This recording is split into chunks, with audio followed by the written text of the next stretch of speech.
Hello everyone. तो last episode में हम सभी ने देखा था कि वो छोटा सा मॉन्स्टर योंगजी को बताता है कि जिस सिटी की वो बात कर रहा है वो 10,000 साल पहले डिस्ट्रॉय हो चुकी है। और अब योंगजी बहुत ज्यादा शॉक होता है और उसका कारण पूछता है, जिस पर वो ड्रैगन मॉन्स्टर बताता है कि जिस सिटी की तुम बात कर रहे हो उससे जैसे ही बहुत सारी सिटीज अपने आप गायब हो गई और वो सब के सिर्फ एक कॉन्टिनेंट बन गए जिसका नाम अब टुनयांग है। और अब हम यहाँ पर देखते हैं कि योंगजी बहुत ज्यादा परेशान होता है और उससे कुछ फ्लैशबैक भी दिखाई देता है।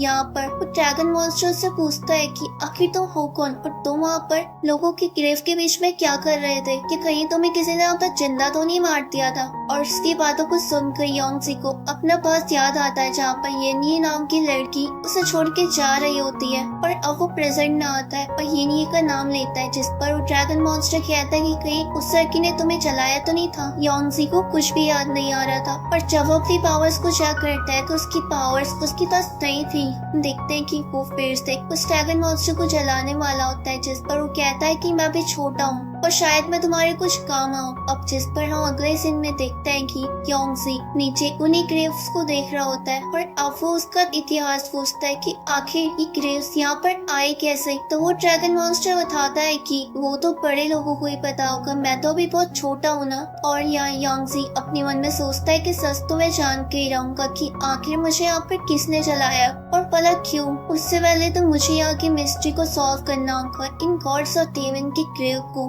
और अब वो वहाँ से जाने लगता है तो वो छोटा सा ड्रैगन भी उसके पीछे आने लगता है, लेकिन तभी उनके ऊपर से एक बहुत बड़ा उड़ता हुआ ड्रैगन गुजरता है। लेकिन कुछ ही आगे जाने पर एक जियांट सा आदमी उसे पकड़ के ले जाता है, जिस पर योंगजी कहता है कि यहाँ की क्रिएचर्स बहुत ज्यादा अलग हो चुके हैं। और अब वो वहाँ से जाने लगता है, जिस पर वो छोटा सा ड्रैगन उससे कहता है कि क्या तुम यहाँ पर अकेले हो, तो मैं भी तुम्हारे तरह यहाँ पर अकेला ही हूँ और मेरा नाम टोंगयांग है। और वैसे भी मैं यहाँ पर अकेले सर्वाइव तो नहीं कर सकता हूँ, तो क्या तुम मेरे साथ कंपनी लेना पसंद करोगी। और अब वो दोनों के दोनों एक दूसरे से हाथ मिला देते हैं, जिस पर योंगजी भी उसे अपना नाम बताता है। और इसी के साथ सीन शिफ्ट होता है जहाँ पर हम उन दोनों को देखते हैं कि वो पहाड़ियाँ क्रॉस करते करते अब इंसानी इलाके तक पहुँच चुके थे, जहाँ पर वो नदी में आपस में बात कर रहे होते हैं। तो टोंगयांग योंगजी से पूछता है कि क्या पता उसे जल्दी उसकी याददाश्त वापस आ जाए। तो योंगजी से बताता है कि शायद पर अब मुझे अपनी नई लाइफ को स्टार्ट करना होगा।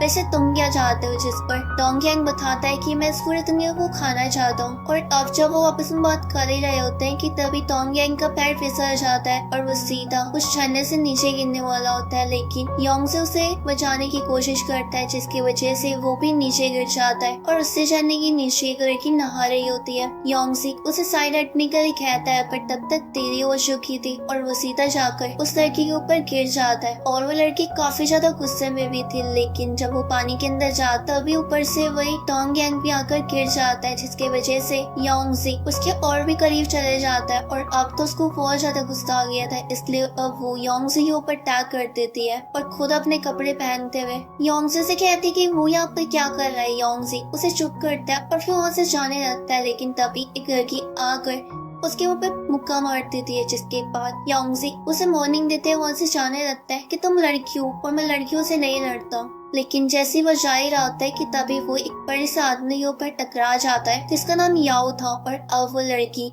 उसे ऑर्डर देती है कि वो योंगजी को बहुत ज्यादा मारे, जिस पर वो याओ नाम का लड़का भी उसे मारने लगता है। लेकिन योंगजी के पास कुछ भी पावर्स नहीं थी, इसलिए अब वो अपनी जान उसे बचा ही रहा होता है। तो उससे हम उसी ड्रैगन यानी कि टोंगयांग को देखते हैं, जो कि पेड़ की टहनी में फंस चुका था। लेकिन जब याओ नाम का बंदा योंगजी को मारता है तो सीधा पेड़ से टकराता है, जिसकी वजह से वो टहनी टूट जाती है और टोंगयांग सीधा उसके हाथ में गिरता है। यहाँ पर अब दूसरी तरफ वो लड़की योंगजी के ऊपर अटैक करने के लिए वो अपनी फ्रोजन बबल्स टेक्निक का इस्तेमाल करती है और अब योंगजी उसकी बबल से बच रहा होता है। लेकिन तभी हम देखते हैं कि टोंगयांग उसे टच कर लेते हैं, जिसकी वजह से वो वहीं पर ही फ्रीज हो जाता है। और अब यहाँ पर योंगजी उसकी बबल से भाग रहा होता है, लेकिन वो काफी ज्यादा थे। तो उससे तब हम उसी लड़की को देखते हैं जो कि डोंग यांग को देखकर काफी ज्यादा खुश होती है और कहते हैं कि वाह ये तो कितना अच्छा कुत्ता है। इवन दूसरे तो हम योंगसी को देखते हैं जो कि उन बबल से अपने आप को बचा रहा होता है, लेकिन तभी वो उनके ऊपर एक अटैक करता है जिसके बाद वो सबके सब वहीं पर ही फूट जाते हैं। और अब वो उन दोनों के साथ साथ में लड़ाई करता है क्योंकि उसके अंदर काफी ज्यादा स्किल एक्टिवेट हो चुकी थी। और अब वो यहाँ पर याओ से जाकर लड़ाई करता है और अपनी टेक्निक के इस्तेमाल से वो उस लड़की की पवल को उस पर टच करा देता है, जिस वजह से याओ वहीं पर ही फ्रीज हो जाता है। पर दूसरी तरफ उसकी ऐसी पावर्स को देखकर वो लड़की क्लैपिंग करने लग जाती है और कहती है कि अच्छा तो तुम चोर नहीं बल्कि बहुत ज्यादा पावरफुल भी हो, लेकिन तुम्हारी हिम्मत कैसे हुई प्रिंसेस के इलाके में आने की। जिस पर योंग से कहता है कि क्या कर तुम राजकुमारी हो। और इसी के साथ आज की एक्सप्लेनेशन खत्म हो जाती है। वीडियो को लाइक करके चैनल को सब्सक्राइब कर देना। और गाइस अगर इसके आगे के पार्ट्स को कंटिन्यू करना है तो एक बार कमेंट में जाकर जरूर बता देना।